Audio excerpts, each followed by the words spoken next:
was a time when Dirty Pair was the biggest thing out there. Or at least the biggest thing out there for American fans of Japanese animation. And then, suddenly they weren't. At least in that brief window where it could be said that they were popular outside of Japan, this game never made it overseas. It would have made everything worse. Dirty Pair started out as a series of novellas, and they were science fiction stories about a pair of troubleshooting women whose exploits while taking out the bad guys often caused more destruction than the villains did. They rather quickly got animated adaptations, and at the end of 1986, they had a feature film, Dirty Pair Project Eden, and that's what this game is based on. The plot is that on a planet where a critical mineral is being mined, refineries are being attacked. The planet is divided between two hostile superpowers, and to clear up the situation, the lovely angels are sent in. Something that you'll notice while I'm playing that is really obvious is the text at the bottom of the screen that says "Programmed by UGX." That was intended to be an Easter egg, cut off by television screens, except it's really visible, even on my TV set. Later revisions of the game get rid of that text. In the game, you play as Yuri, at least if you're playing alone. There is a two-player mode where both players control one of Yuri or Kei, and while there's two different game modes here, the controls are identical for both of them. You hit A to jump, B to shoot, and hit select to access your inventory. There are 10 stages in the game, and the way that they're laid out is you complete 4 side-scrolling stages, where the screen is constantly advancing on its own, and then you have to complete a maze stage, where it's a bit more like a beat-em-up where you can move freely up and down in a room, and you have to explore a bunch of different paths looking for certain items. When it comes to the game Dirty Pair Project Eden, there's 2 things you really should know. First, the game is just about impossibly difficult, and second, it's just about impossibly difficult because it's incredibly broken. You'll just spontaneously die sometimes. That's probably related to the hitboxes not really working properly, and the first stage has a constant flood of enemies that explode after they die, and of course it only takes 1 hit to kill you. If you do manage to make it to the end of a stage, you have to go off the right-hand side of the screen, but that's where all the enemies are continuously spawning in from.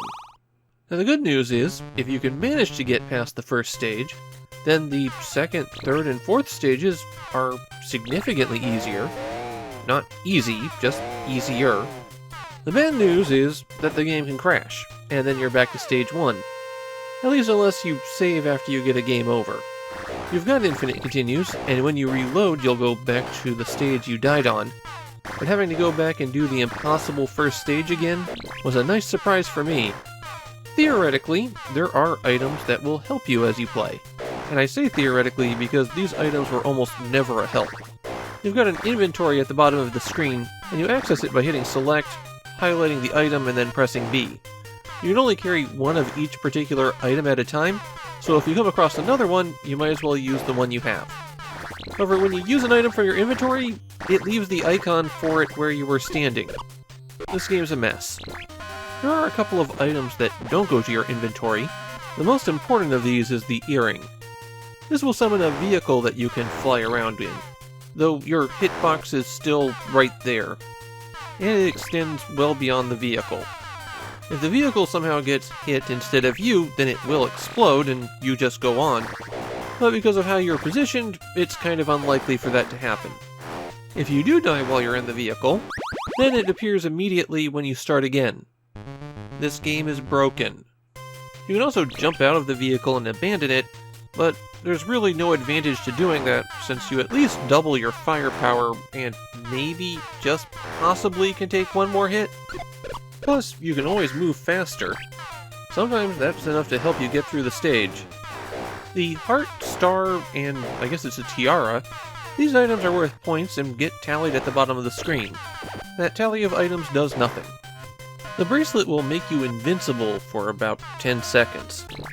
You'll flash if you're on foot, but if you're in the vehicle, then you'll just have to listen for the music. As for the usable items, there's ingots of the metal that the planet produces. You can put those down and they don't seem to do anything. The manual doesn't say that they do anything either. There are cylinders of poisonous gas.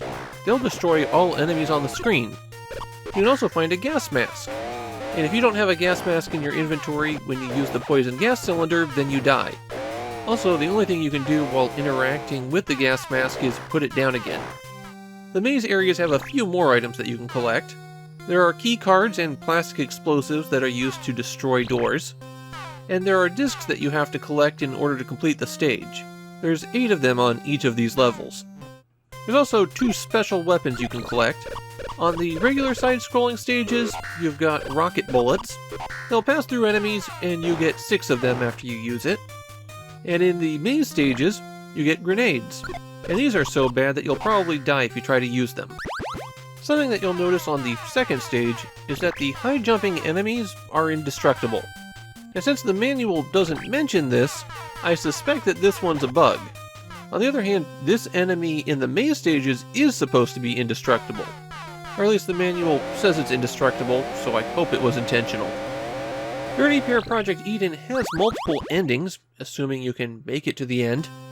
No one seems to be entirely sure what the conditions for the different endings are, though. Your score seems to be a likely suspect for having an effect, but it also doesn't seem to be solely based on that. The difference between the endings is what your commander says to you after it's over, so it's not like it was worth anyone's time to go back and figure it out. One more weird secret in the game. If you start playing, and then pause for a little bit more than 20 minutes, this sound effect of a ringing telephone kicks in. So you might not want to walk away from this one for a long time. Shockingly, Dirty Pair Project Eden was not a popular game in Japan. And it doesn't seem to have many fans to this day, except for people who are really looking for a Dirty Pair video game. Since this is pretty much it for Dirty Pair video games. There is one more that was released 10 years later, but it's just a set of pachinko machines. I still suspect it's a better game than this, though. Dirty Pair Project Eden is an awful game. I didn't even really get into how much inertia your character has moving around, something that makes the one-hit kills with the bad hitboxes even worse. Or how the stages don't have checkpoints, so you have to redo them from the start every time you die. Or how the maze stages have some really unclear visual design. I'd play just about any other game than this.